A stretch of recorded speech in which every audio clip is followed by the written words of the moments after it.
Climate change is the single most pressing issue of our time.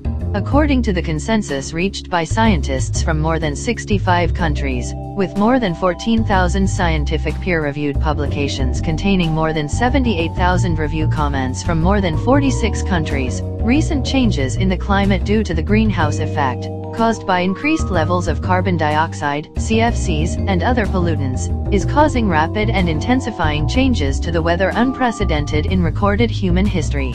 There has never been such a single issue that has consistently garnered universal consensus than climate change. It is that serious. Climate change is perhaps the most known talked about phenomenon today, but what is it? What will it do? Why is it important? What is causing it? Our collective response to it? Overall plan and the obstacles to these goals are important for all human beings to properly understand and perhaps act on. Let us tackle the basic foundational questions first. What is climate change? According to every major climate research center anywhere across the world, temperatures are rising due to greenhouse gases trapping more heat in the atmosphere. Oil and gas production, power plants, road transport, aviation, and other industrial activities result in extensive greenhouse gases emission.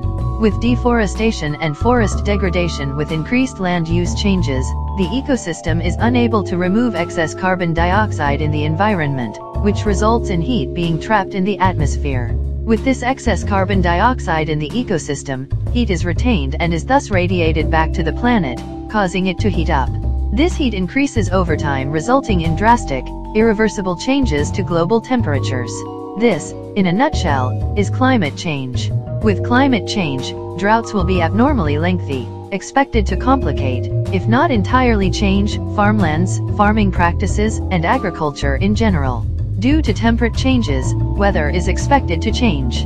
Ocean levels will rise as increased temperature will cause glaciers to melt faster than expected. Oceans will be warmer and storms, as a result, will be more catastrophic.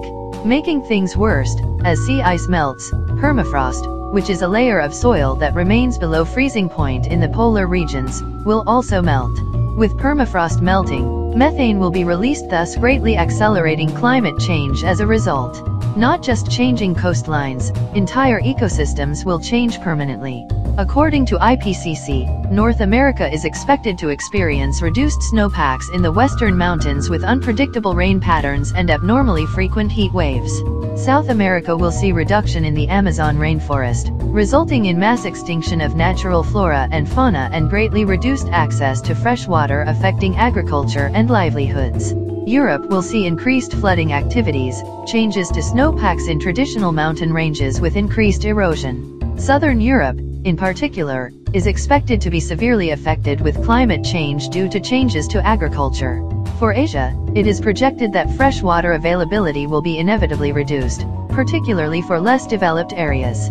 The region will also be affected with diseases that may emerge due to excessive flooding and droughts. Africa, perhaps, is the worst affected. More than 250 million people are expected to get affected by water scarcity due to environmental changes. Because of factors affecting agriculture, more than 50% of the inhabitants of the African subcontinent will be directly affected. In general, based on a report by the United Nations, more than one-third of all animal and plant species on the planet could face extinction by 2070 due to climate change, with more than 1 million species already at risk. Currently, 10,967 species are already in the IUCN Red List of threatened species due to climate change. Some of the most frequent questions about climate change emerge from the logic behind identifying source of data. How do the scientists know the source of this increase in global temperatures? Can't this increase be due to solar storms or Earth's pole reversal? A lot of counter-hypotheses have been proposed against industrial emissions of greenhouse gases. This, however, has been addressed by the scientific consensus that states that the increase in temperature is primarily driven by human activities.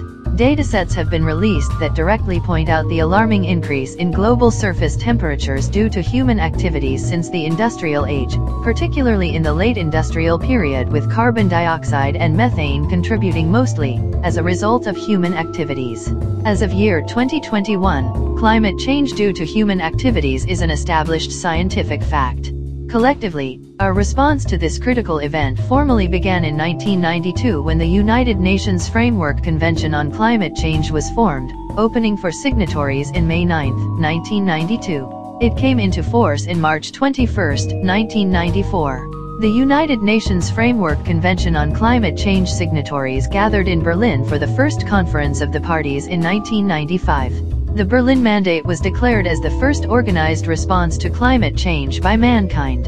By 1997, during the third conference of the parties, the first legally binding consensus was achieved in the form of the Kyoto Protocol in Japan. It succeeded in compelling developed countries to agree to reduce emissions by 5% below 1990 levels and enabled progress reporting mechanisms. Unfortunately, Third Conference of the Parties did not include developing countries such as India or China due to their lower levels of development in this period.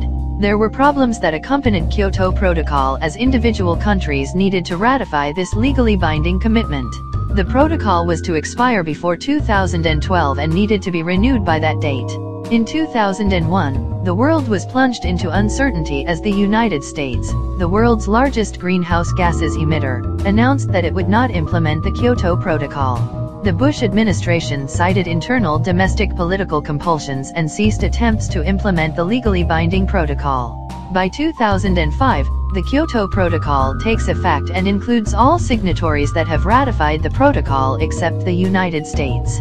The European Union commits to reduce emissions by 8%, Japan to 5% and Russia commits to general reduction to 1990 levels. In 2007, during the 13th Conference of the Parties in Indonesia, all parties agreed to establish a new climate agreement by 2009, also known as the Bali Action Plan. However, by the 15th Conference of the Parties in Copenhagen could not come to an agreement for a legally binding agreement. All signatories only agreed to take note of the IPCC findings in the Copenhagen Accord.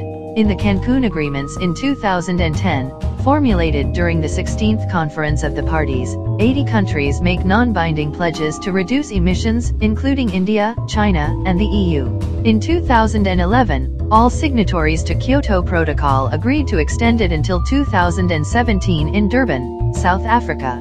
In a first, the Doha Agreement in 2012, achieved during 18th Conference of the Parties in Qatar, developed countries agreed to assist developing countries in adapting to climate change. Conflict came out in the open during the 19th Conference of the Parties in Warsaw, Poland, when Group of 77, or G77, who were negotiating for developing countries walked out in protest. This agreement was deemed to be a major failure in diplomatic circles. However, by 2015, more than 196 countries signed the Paris Agreement. This required all countries, regardless of whether they were developed or developing, to set their targets and act on them. However, by 2017, the U.S., under President Donald Trump, withdraws the United States, the largest polluter in the world, from the agreement due to domestic political compulsions. Various conferences are held during this period until the most recent conference, that is the 26th Conference of the Parties. The goal of this conference was to have all signatories to agree to a deal to limit global warming to 1.5 degrees Celsius, which according to IPCC, having current emissions by 45% by 2030 and to zero overall by 2050. These projections, however, are considered to be unrealistic by diplomats. As per Climate Action Tracker, the planet is still heading for 2.4 degrees Celsius of warming above pre-industrial levels. However, for 26th Conference of the Parties, US and China, two of the largest polluters in the world, have agreed to work closely. Unfortunately, world leaders such as the Chinese and the Russian presidents did not attend the conference. More world leaders, such as those from Brazil, agreed to reverse deforestation. More than 40 countries committed to move away from coal-based power plants whilst the US and EU agreed to reduce methane emissions by 2030. Though financially, developing countries wanted additional financing to make the shift towards clean energy. With such an observation, there have been various strategies proposed by various global bodies. It is suggested that if warming is limited 1.5 degrees Celsius, or to pre-industrial levels, it will result in a more sustainable global outcome. But for that to be achieved, having current emissions by 45% by 2030 and to zero overall by 2050 needs to be achieved.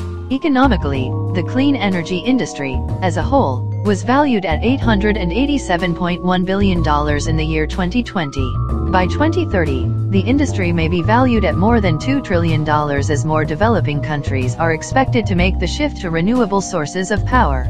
The International Energy Agency is expecting 167 gigawatts of renewable capacity to become operational by the year 2020, with solar power sources accounting for approximately half of this capacity. These are the facts collated by the Factuality team for your consideration. We have collected these facts in an impartial manner, to ensure that facts prevail and information reaches us, as it is, so that we can make up our own minds.